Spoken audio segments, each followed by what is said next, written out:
ओम शांति। आज का सत्र है कर्मों की गुह्य गति, दूसरा भाग। इस संसार के अंदर मनुष्य जो कुछ भी अपने जीवन के अंदर प्राप्त करता है अपने कर्मों के हिसाब से, और इसीलिए कर्मों की गति अति गुह्य कही गई है। वास्तव में कर्म कितने प्रकार के हैं? देखा गया है कि संसार के अंदर 4 प्रकार के कर्म दर्शाए गए हैं। सर्वप्रथम है श्रेष्ठ कर्म, दूसरे प्रकार के कर्म है अकर्म, तीसरे प्रकार के कर्म है पुण्य कर्म, और चौथे प्रकार के कर्म है विकर्म। अब ये कर्म को समझने के लिए श्रेष्ठ कर्म यानी एक बीज बोने का कर्म, जिस तरह खेती में एक किसान बीज बोता है, बीज बोना भी कर्म है। उस बीज की परवरिश करता है, पौधा निकलता है, उस पौधे को भी परवरिश करता है, वृक्ष बनता है, और उस वृक्ष के ऊपर एक फल लगता है। वो फल तोड़ के वो खाता है, ये भी कर्म है। बीज बोना भी कर्म है, फल तोड़ के खाना भी कर्म है, और एक ही व्यक्ति करता है। लेकिन दोनों कर्मों में कोई अंतर है? बहुत बड़ा अंतर है। बीज बोने का कर्म जो है वो श्रेष्ठ कर्म है। क्यों? क्योंकि एक बीज से मुझे 100 फल की प्राप्ति होती है, और वो भी हर सीजन में। लेकिन फल तोड़ के खाना, इसको कहा जाता अकर्म, कि जिस कर्म का दूसरा फल नहीं मिलता है। बीज बोने वाला जो कर्म था उससे फल मिला, इसलिए उसको श्रेष्ठ कर्म कहा गया। लेकिन फल तोड़ के खाया, समाप्त हो गया, संतुष्टि मिली और पूरा हो गया। तो एक कर्म का प्रारंभ है जो श्रेष्ठ है, और एक कर्म का फल जो समाप्त हो जाता या न्यूट्रलाइज हो जाता, वहां पर वो कर्म समाप्त हुआ, निष्क्रिय हो गया, उसका कोई दूसरा फल प्राप्त नहीं होता, इसलिए उसको अकर्म कहा गया है। तीसरा कर्म जो पुण्य कर्म, यानी मनुष्य जैसे दान करता है और पुण्य मिला उसको थोड़ा बहुत। जैसे बीज बोने वाले कर्म को 100 फल मिल जाता, इतना पावर वाला नहीं है। पुण्य कर्म माना कुछ दिया और उसके बदले में कुछ प्राप्त हो गया, ये पुण्य कर्म। और चौथा है विकर्म, यानी विकृत कर्म या विकारों के वशीभूत किया गया कर्म, जो बुरे कर्म है या पाप कर्म के खाते में जाता है, या जिसमें कहा जाए कि उधारी का खाता बहुत कर्जदार इंसान बन जाता है, इसको कहते हैं विकृत कर्म, विकारों के वशीभूत किया गया कर्म, विकर्म। तो ये 4 प्रकार के कर्म इस संसार में होते हैं। लेकिन कर्म सिद्धांत को अगर देखा जाए तो कर्म सिद्धांत क्या है? कर्म सिद्धांत 3 वाक्यों के अंदर स्पष्ट किया गया है। जो करेगा सो पाएगा, जैसा करेगा वैसा पाएगा, और जितना करेगा उतना पाएगा। ये है कर्म सिद्धांत। और इस कर्म के सिद्धांत के हिसाब से मनुष्य आत्माएं इस जीवन को जीते हैं। जो करेगा यानी वो जो करेगा सो पाएगा, माना हर कर्म की एक प्रतिक्रिया है। और उस प्रतिक्रिया के हिसाब से उसको प्राप्त होता है। जैसा करेगा, माना जैसा मनुष्य ने कर्म किया वैसा ही उसको मिलेगा।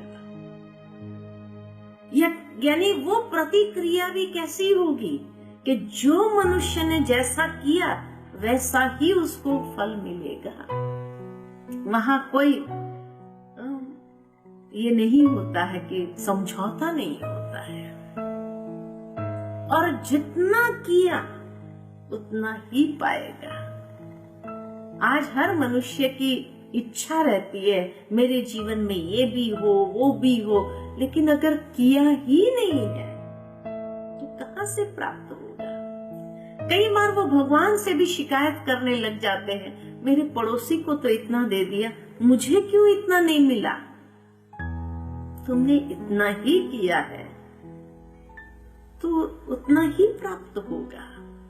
तो कर्म सिद्धांत जो व्यक्ति अच्छी तरह समझ लेता है, वो इस जीवन के अंदर कम से कम इस तरह के कर्म अपने करना आरंभ करता है तो आगे के जीवनों को संवार लेता है।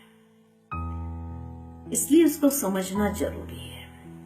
लेकिन ये कर्म सिद्धांत में अगर देखा जाए, कौन सी बातों का ध्यान रखना होता है। तो जैसे खेती बाड़ी में किसान जब बीज बोता है तो कई बातों का ध्यान रखता है, उतना ज्ञान उसको भी है। ठीक इसी तरह इस जीवन रूपी धरनी के अंदर भी हमें ध्यान रखने की आवश्यकता है। तो जैसे जमीन में बीज बोने से पहले जमीन की क्वालिटी को देखा जाता है, ठीक इसी प्रकार हमें भी कर्म के बीज बोने से पहले अपने जीवन की धरनी को अच्छा बनाना है। जीवन की धरनी को श्रेष्ठ बनाना माना चरित्रवान जीवन रूपी धरनी। दूसरा, उसमें बीज बो अच्छे विचारों का, क्योंकि जो अच्छे विचार के बीज बोएंगे वही वैसा उसका फल प्राप्त करेगा। तीसरा, खाद भी डालना होता है, तो संयम और नियम की खाद जीवन के अंदर डालनी चाहिए। जितना संयम से जीवन जीते हैं, नियमों से जीवन जीते हैं, उतना वो धरनी में बीज विकसित होता है। फिर उसको धूप भी कितनी देनी चाहिए वो भी किसान ध्यान रखता है। तो धूप है परमात्मा की याद की शक्ति की धूप। जितना हम निरंतर ईश्वर को याद करते जाते हैं तो ईश्वर की शक्ति की धूप भी जैसे उस कर्म के अंदर हमें प्राप्त होती है। फिर उसको जल भी देना है, जल से सींचना भी है।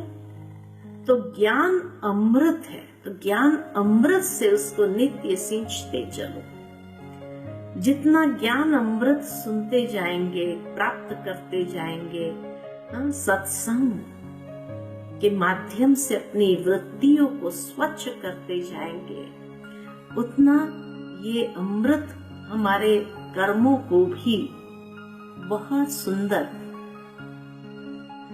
स्वरूप देने के लिए तत्पर होता है। फिर वायु भी अच्छी चाहिए। तो वायु कौन सी है? तो जैसे घर का माहौल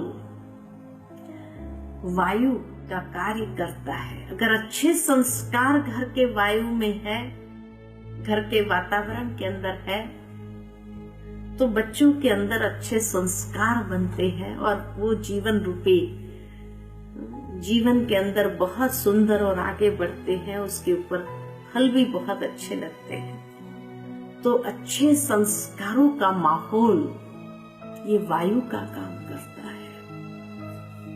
और फिर जब फल लगता है तो जैसे किसान भी उस फल को बचाने के लिए चिड़ियाओं से उसकी रक्षा करता है या कीड़ा न लग जाए इसका ध्यान रखता है।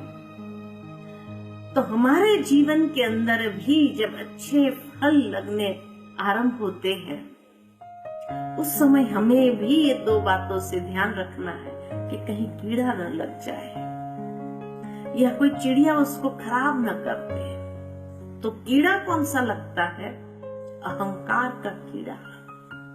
कई बार कई लोगों को अपने अच्छे कर्मों का भी अहंकार आ जाता है, यानी ये कीड़ा लग गया और उस अभिमान में आकर दूसरे के साथ व्यवहार गलत करने लगते हैं, या उसको पक्षी खराब न कर दे उसका भी ध्यान रखना है, यानी संग का रंग नहीं लगना चाहिए। अक्सर मनुष्य जीवन के अंदर जब बहुत अच्छी उसके जीवन में प्राप्ति होने लगती है तो कई बुरी संगत वाले भी आ जाते हैं, और अगर उस संग के रंग में फंस गए तो जो अच्छी कमाई की हुई है वो सारे व्यर्थ उड़ाना चालू करता है। तो ये पक्षी ने खराब कर दिया। ऐसे संग से, इसीलिए संग दोष कहा जाता है। तो संग दोष से अपने आप को बचाना है, न अहंकार रूपी कीड़ा लग जाए या न संग दोष के कोई पक्षी आकर हमारे जीवन को खराब कर दे, और तब जाकर के हमारे जीवन के अंदर प्रसन्नता, संतुष्टता के फल का अनुभव कर सकते हैं, और वो जीवन कितना सुंदर हो जाता है। कई लोग सोचते हैं कि इतना ध्यान रखना कैसे होगा। तो सिंपल अगर टेक्निक में बताऊं कि हर कर्म करते हुए परमात्मा की स्मृति में, आत्म स्वरूप में स्थित होकर के हम कर्म करें। जितना परमात्मा की याद की शक्ति उस कर्म में जाएगी तो वो कर्म अपने आप स्वतः अच्छा होने लगेगा। तो ये है कर्म की गुह्य गति, जिस गुह्य गति के आधार पर अपने जीवन को सींचना है और सींचते हुए उसको बहुत सुंदर बनाना है।